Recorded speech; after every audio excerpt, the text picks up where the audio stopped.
नमस्कार दोस्तों, आज हम राजेश्वरी मंडोरा जी की कहानी अगले जन्म मुझे बिटिया ही दीजो का पाठ करेंगे। जन्म से लेकर आज तक का संघर्ष संघर्ष संघर्ष और केवल संघर्ष, क्या यही जीवन है? मैं समझ नहीं पाई आज तक। जब से जन्म लिया है यही तो सुनती आई हूं कि जमाना बदल गया है, किंतु क्या यह सच है? क्या सच में जमाना बदल गया है? जमाने की छोड़ो, क्या हम बदल गए हैं? यह कहानी एक ऐसी ही पढ़ी लिखी लड़की की है जो एमए करने के बाद भी विचारों से वही है जहां थी। बदलने का प्रयत्न करती तो शायद बदल भी जाती। परिवार ने भी उसे बदलने की कोशिश नहीं की। सुषमा संयुक्त परिवार में पली बढ़ी। माता पिता ने खूब पढ़ाया लिखाया। स्वयं सुषमा का भी पढ़ाई में खूब मन लगता। परिवार बड़ा था, इसलिए माता पिता ने भी सोचा कि एमए कर ले, उसके बाद शादी की बात करेंगे। इधर सुषमा और पढ़ने की बात कहती तो माता पिता यह कहकर चुप करा देते कि अब ससुराल में जाकर ही पढ़ना, कितनी पढ़ाई तो कर ली। सुषमा ने अपने मन की आवाज को भीतर ही दबा लिया। उसके लिए रिश्ते भी आने लगे। ना नुकुर का दौर भी चला और एक दिन सुषमा ने माता पिता के सामने घुटने टेक दिए। लड़का उससे कम पढ़ा लिखा था, किंतु वह शादी करने को विवश हो गई। लड़का उसकी पसंद का नहीं था, लेकिन वह कुछ न बोली। सुषमा इसलिए भी न बोली क्योंकि उसकी आवाज कौन सुनता। उसकी 2 बहनें अभी और बैठी थी, कौन करता उनसे शादी। आखिरकार सुषमा की शादी हो गई। वह अपने ससुराल चली गई। धीरे धीरे और लड़कियों की तरह उसने भी अपने आप को नए परिवार में ढाल लिया, लेकिन और पढ़ने की कसक अब भी उसके मन में थी। उसने ससुराल में जब आगे पढ़ने की बात रखी तो उलाहने के साथ सुनने को मिला, देवी जी पढ़ाई बहुत हो गई, अब घर संभालो।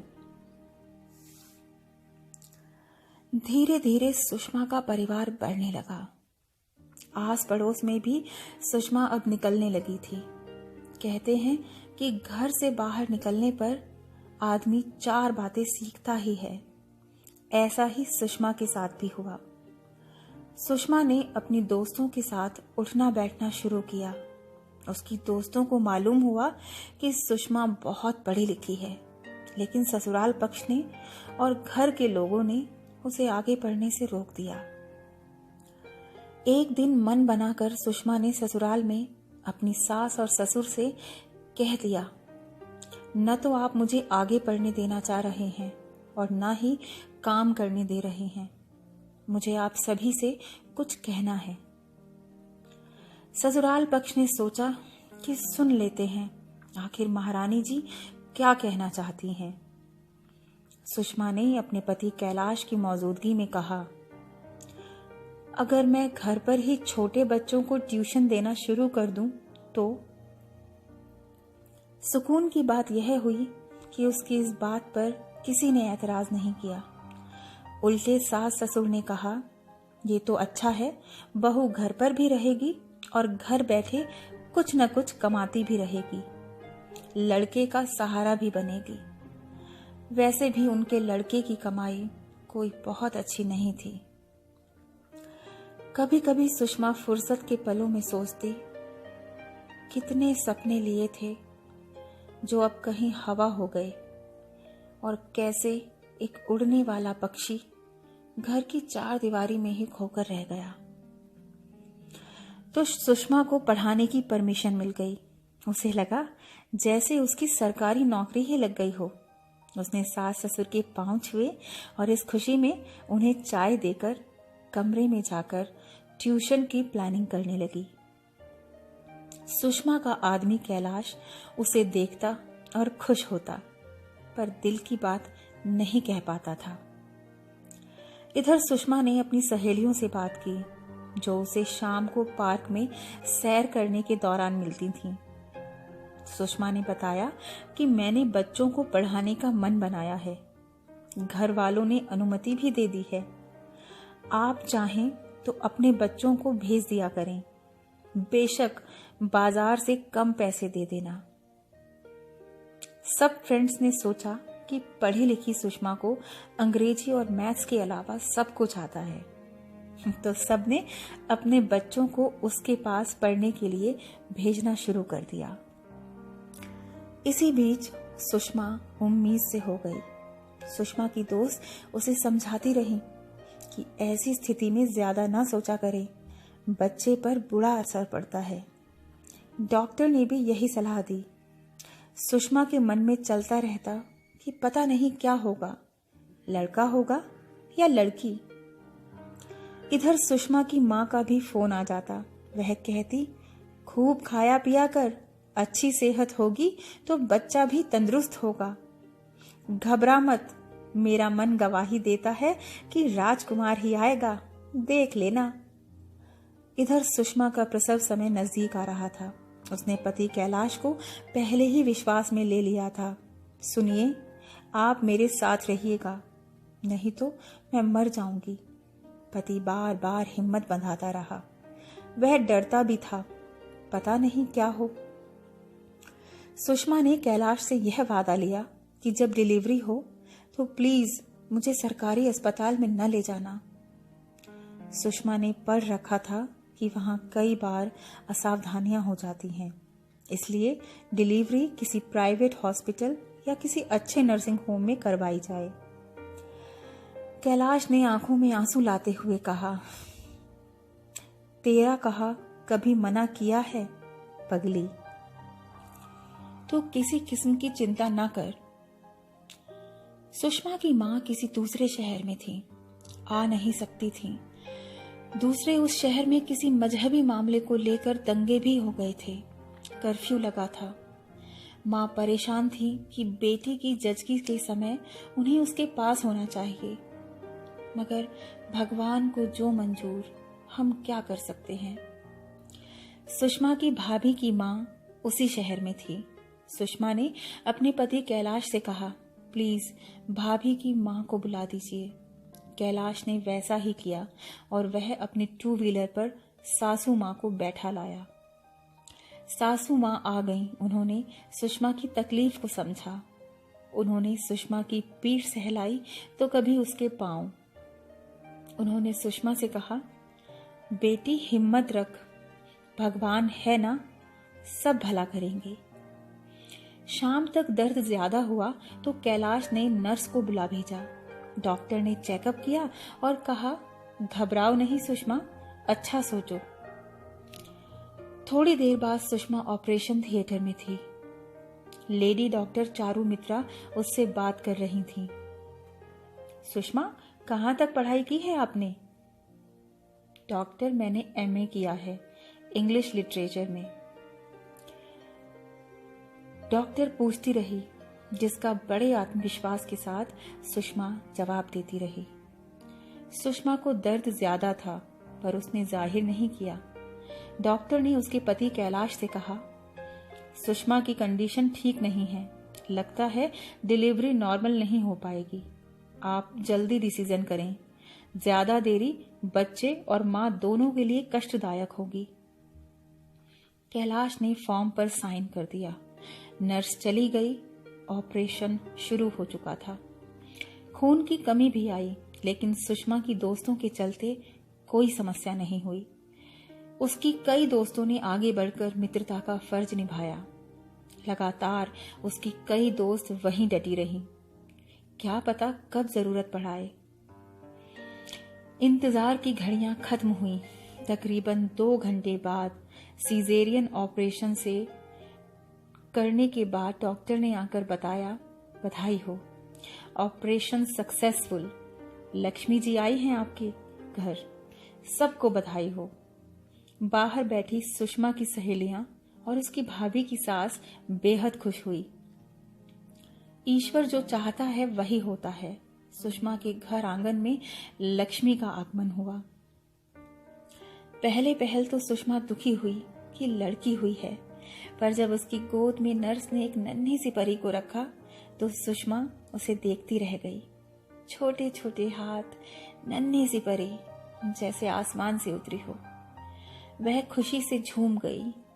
कैलाश भी बिटिया को पाकर फूले नहीं समाये। वह कहने लगे, ये तो मुझ पर गई है। और यह सुनकर सुषमा मंद मंद मुस्कुराने लगी। हफ्ते भर बाद सुषमा घर आ गई। इधर सास ससुर का थोबड़ा बन जाता था कि लड़के का जन्म होना था। ये क्या बात हुई, लड़की हो गई। सारे दिन इसी बात को लेकर चर्चा छिड़ी रहती। पर सोचने वाली बात है कि इसमें सुषमा की क्या गलती थी। लेकिन घर में हो रही बातों से सुषमा का मन भी अब यही सोचने लगा कि बेटा हो जाता तो सबका मुंह बंद हो जाता। सुषमा की बेटी बड़ी किस्मत वाली हुई थी। सुषमा का ट्यूशन का काम खूब फलने फूलने लगा था। अब तो दूसरे मोहल्ले के बच्चे भी सुषमा के पास पढ़ने के लिए आने लगे। वह 2 शिफ्टों में काम करती। आस पड़ोस में सुषमा ट्यूशन सेंटर की खूब चर्चा होती। इधर समय बीतने लगा। सुषमा की बिटिया गीता कब बड़ी हुई मालूम ही नहीं पड़ा। वह भी माँ की तरह होनहार निकली। अपने खाली समय में वह माँ का हाथ बटाती, ट्यूशन में भी और घर के कामों में भी। माँ गीता की ऊर्जा को देखकर खुश हुआ करती। वह गीता में खोई हुई सुषमा की झलक को ढूंढती। कभी कभी सुषमा को लगता कि जब यह बड़ी होगी तो इसकी शादी कैसे होगी। गीता सांवले रंग की थी।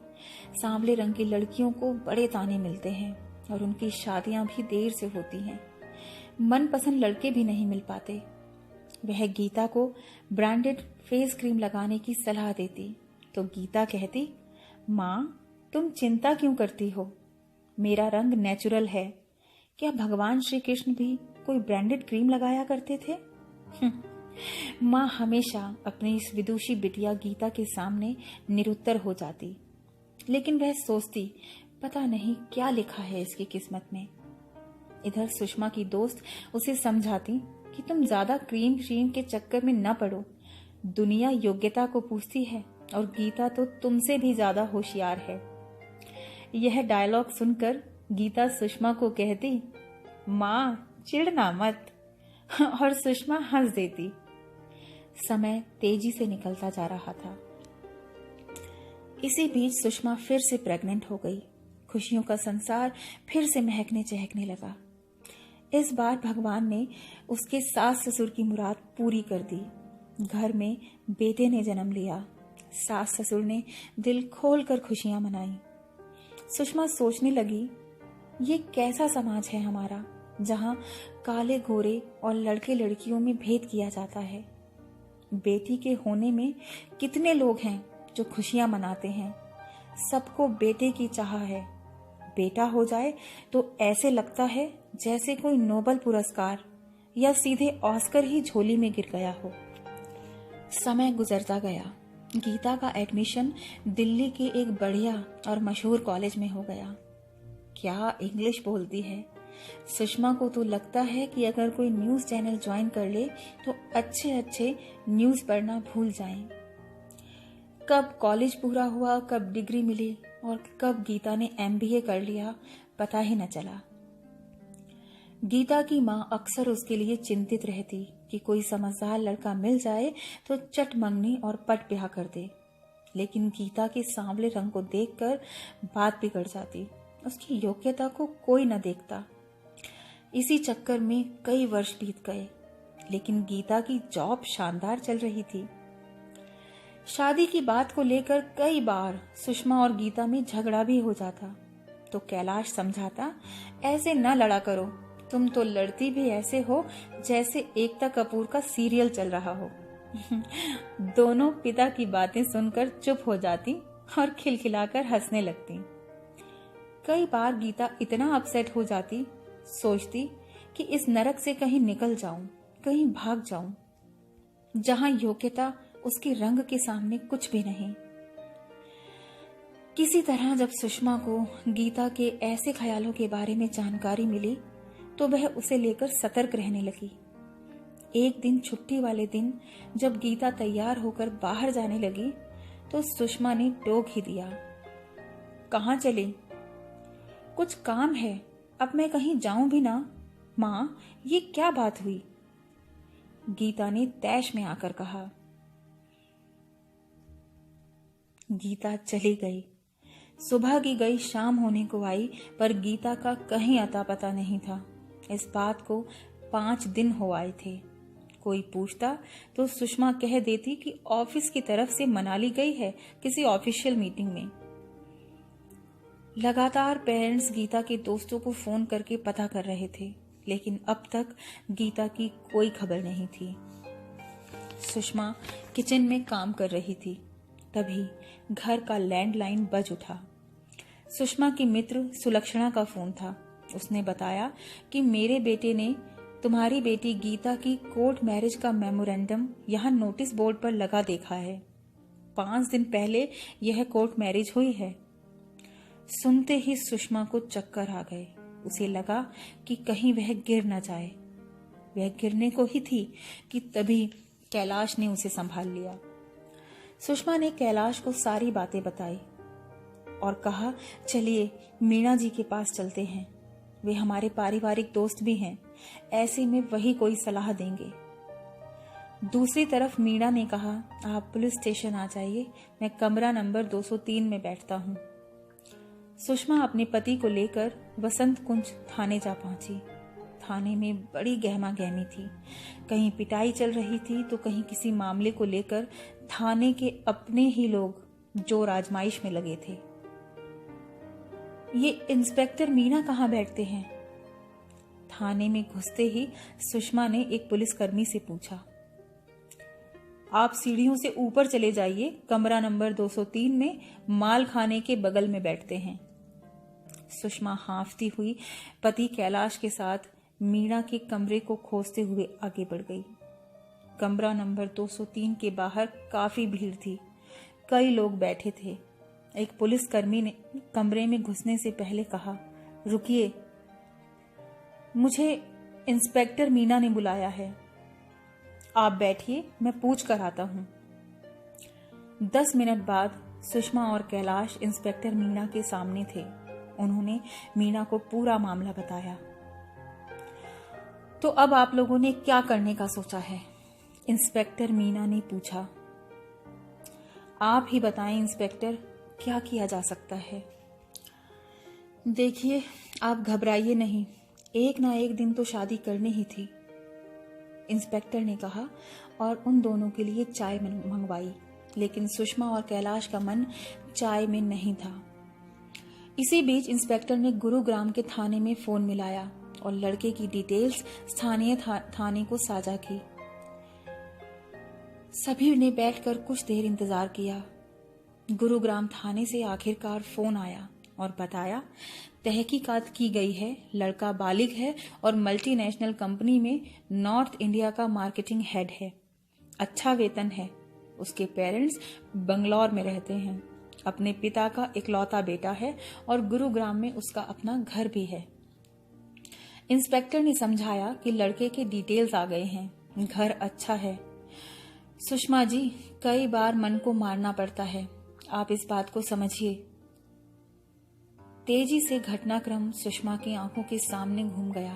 उसकी डिलीवरी, उसका बचपन, गीता की सभी तरह की डिमांड, किस तरह सुषमा और कैलाश पूरी कर दिया करते थे, सब कुछ। और आज उसे यह दिन देखने को मिल रहा है। इंस्पेक्टर ने कहा, बहन जी, आपके दोनों बच्चे बालिग हैं, हम कुछ नहीं कर सकते। अब आप भी ज्यादा ना सोचें। गीता अपनी पसंद के लड़के के साथ घर से लापता है। मीणा ने अपने रिसोर्स से पता करवाया, दोनों की लोकेशन गुरुग्राम में नहीं थी। दोनों के मोबाइल कश्मीर में दिखाई दिए। उस रात उन्होंने उसे फोन मिलाया, लेकिन दोनों के मोबाइल ऑफ थे। आखिरकार हफ्ते भर बाद सुषमा ने यह बात अपने भाई को बताई। सुषमा का भाई बिजनेसमैन है। उसने अपनी बहन से कहा, जो हुआ गलत हुआ, लेकिन अब रोने की जरूरत नहीं। समय बदल रहा है, हमें बच्चों के नजरिए को भी देखना होगा। मैं शाम को आता हूं। फिर वह शाम को घर आया। देखो बहन, लड़का बढ़िया सर्विस में है। मालूम हुआ है कि दोनों एक ही ऑफिस में काम करते हैं। लड़के का अपना घर भी है। बाकी ऐसा करते हैं, ये बात दबाने के लिए लड़के के पेरेंट्स से बात करते हैं। इस कोर्ट मैरिज को अरेंज मैरिज में बदलकर एक पार्टी रख देते हैं। बात भी रह जाएगी और तुम भी अपने मन की कर लेना। फाइनली लड़के वाले पक्ष से सुषमा के भाई ने गुरुग्राम जाकर बात की। वे शर्मिंदा थे। लड़के के पिताजी बंगलौर रहते थे। वे फ्लाइट लेकर गुरुग्राम आ पहुंचे। उन्होंने भी यही कहा कि बच्चों ने जो किया है उसका हमें भी दुख है, लेकिन अब किया भी क्या जा सकता है। मेरा लड़का तो मेरा भी फोन नहीं उठा रहा, लड़के के पिता ने कहा। उसकी मां अलग से परेशान है कि आखिर उसने यह कदम क्यों उठाया। समय के साथ दोनों पक्षों में सुलह हुई। सुषमा की तरफ से उसके भाई ने लड़के के पिता से कहा कि दोनों को मैसेज पहुंचाएं, जो हुआ उसे भूल जाएं। हम दोनों की खुशी खुशी शादी करवा देंगे। गीता को भी संदेश मिल गया। उसने व्हाट्सएप पर अपनी मां सुषमा को जवाब दिया। फाइनली दोनों वापस दिल्ली आ गए। समय बदल गया था। परिस्थितियों ने भी दोनों घरों की चिंतन प्रक्रिया को कहीं गहरे से तोड़ दिया था। फिलहाल जो निर्णय हुआ, दोनों परिवार की खुशी में ही हमारी खुशी है। हमें कुछ नहीं चाहिए। हमारे घर में भगवान की कृपा से सब कुछ है। लड़के के पिता ने गीता के मामा से कहा। गीता के मामा ने यही बात सुषमा और कैलाश को बताई। फाइनली 25 अप्रैल के दिन छतरपुर रिजॉर्ट में उनका विवाह फिक्स कर दिया गया। गीता की मेहंदी वाली रात हुई। खूब गाना बजाना हुआ। सुषमा गीता के इस कदम से आहत तो थी, क्योंकि उसने हमेशा साथ देने वाले अपने माता पिता को भी भरोसे में लेना जरूरी नहीं समझा। लेकिन सुषमा को इस बात की तसल्ली थी कि पढ़े लिखे और सक्षम होने के बावजूद जो निर्णय लेने का अधिकार और सुविधा उसे न मिल सकी, उसका निबाह उसकी बेटी गीता ने किया। गीता ने अपने जीवन का निर्णय स्वयं लिया। आखिर सभी रिवाजों को उसने सबके साथ खुशी खुशी निभाया। बेटी बहुत खुश थी कि उसके पेरेंट्स ने उसके जीवन को शुभकामनाओं से भर दिया। सुषमा ने पूरे मन से अपनी बिटिया की शादी में सभी नेक किए और विदाई के वक्त मन ही मन कहा, अगले जन्म मोहे बिटिया ही दीजो। गीता चली गई फूलों से लदी फदी गाड़ी में। बैंड बाजा बजता रहा, डांस होता रहा। सबकी आंखों में विदाई के आंसू थे। सुषमा की आंखें भरी हुई थीं खुशी के आंसुओं से। उम्मीद है यह भावपूर्ण कहानी आप सभी को पसंद आई होगी। फिर मिलते हैं एक और नई कहानी के साथ। नमस्कार, सायोनारा।